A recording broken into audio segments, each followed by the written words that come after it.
Hello students, I am Bhakti Nitin Ratnaparkhi. Now we are going to learn 3.1 The Fall of Troy English Workshop. इयत्ता 9वीचा English workshop जो आहे तो आता इथं पाहणार आहोत आपण. त्यातला पान नंबर 70मध्ये बघा. English workshop find the antonyms of the following from the passage. त्याच्यामधलं फर्स्ट बॅरन. बॅरन म्हणजे उजाड. त्याला अँटोनिम आहे fertile, cowardly, barely, surrender, attack, defenseless, safe, offended, pleased, peace, war, exposed, closed. अशा पद्धतीनं हा क्वेश्चन नंबर फर्स्ट होता. त्यानंतर correct the following sentences using facts from the passage. Actually हे दिलेले जे वाक्य आहेत ती एखादा शब्द कुठेतरी वेगळा आहे आणि त्याच्यात काय वेगळं आहे किंवा पॅसेजमध्ये काय फॅक्ट आहे ती फॅक्ट यूज करून ते सेंटेन्स पुन्हा यूज करायचं आहे, राईट करायचं आहे. तर बघा, Troy traded in the cattle and grass with other cities. तर आता कॅटल आणि ग्राससाठी ट्रॉय काही ट्रेड करत नव्हता. तर Troy traded in goods and grains with other cities. Next बघा, during war Trojans jumped over the fort gates and their soldiers to fight the enemy. इथं during the war Trojans would close the doors of the fort असे येईल. C. Helen escaped with many loss. तर Helen eloped with Paris, a prince of Troy. Next, D. The Greek enemies and heroes always defeated the Trojans. तर इथं आपल्याला डीसाठी लिहिता येईल. Sometimes the Greeks defeated the Trojans and sometimes the Trojans defeated the Greeks. Next, E. Both the enemies were eager to continue fighting. Both the armies were tired of war. The Trojans of being shut in their cities and the Greeks of living away from their homes. Next, F. Troy was attacked because it was a strong, rich city. Troy was attacked because Paris, a prince of Troy, had persuaded Helen, a wife of Greek king Menelaus. तर अशा पद्धतीने दुसरा question झाला आहे. आता तिसरा question बघूयात आपण. इथे एक नवीन प्रश्न जो दिलेला आहे आपल्याला, state the counter action of the following actions. आपल्याला एक ॲक्शन दिलेली आहे, त्याची काउंटर ॲक्शन या पॅसेजमध्ये किंवा या धड्यामध्ये काय झाली बघूया. पहिल्यांदा आपण हेलन एलॉप्ड विथ द पॅरिस. आता हेलन जी आहे एलॉप्ड विथ द पॅरिस, ते पॅरिसबरोबर पळून गेली. तर त्याची काउंटर ॲक्शन काय झाली ते बघूयात आपण.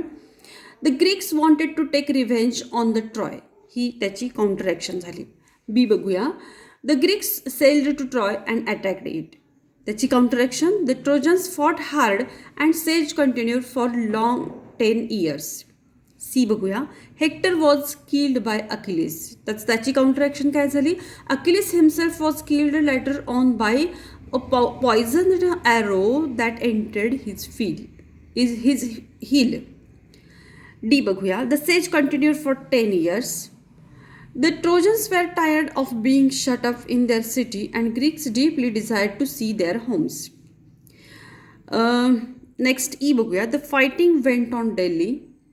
Even then the siege did not end. The Greeks could not take the city on their hands and the Trojans could not force them other hand. The Trojans to sail away back. म्हणजे even then the siege did not end. The Greeks could not take the city. On the other hand, the Trojans could not force them to sail away back to Greece. अशी ती counter action आहे. म्हणजे Greeks ती ट्रोजन्सची city घेऊ पण शकत नव्हते आणि ट्रोजन्स ग्रीकांना पळवून लावू पण शकत नव्हते. अशी ती काउंटर ॲक्शन आहे. तर फोर्थ जो क्वेश्चन आहे तो सोडवायची काहीच गरज नाही. त्याच्यानंतरचा जो लँग्वेज स्टडी आहे तिथं जाऊयात आपण. Underline the subject in the following sentences. आता ही जी लँग्वेज स्टडी आहे प्रत्येक लेसनची जी ती विद्यार्थ्यांनी वहीमध्ये नोट डाऊन करून घ्यायची. तिथं बघा, Paris had brought her to Troy. आता इथे आपल्याला सब्जेक्ट हुडकायचं. सब्जेक्ट म्हणजे करता तुम्हाला सगळ्यांना माहिती. तर पॅरिस. इथं काय येईल? पॅरिस हा सब्जेक्ट येईल. मुलांनी पहिल्यांदा हे वाक्य लिहून काढायचं आहे आणि त्याच्यानंतर सब्जेक्टला अंडरलाईन केलेलं वाक्य पण लिहून काढायचं आहे. The Greeks awaited to take revenge Troy. तर इथं द ग्रीक्स. त्यानंतर the Greek armies sailed to Troy. मग इथं ग्रीक आर्मीज असा पूर्ण शब्द येईल. The Trojans to fought hard. तर इथं द ट्रोजन्स असा सब्जेक्ट येईल. The fighting went on.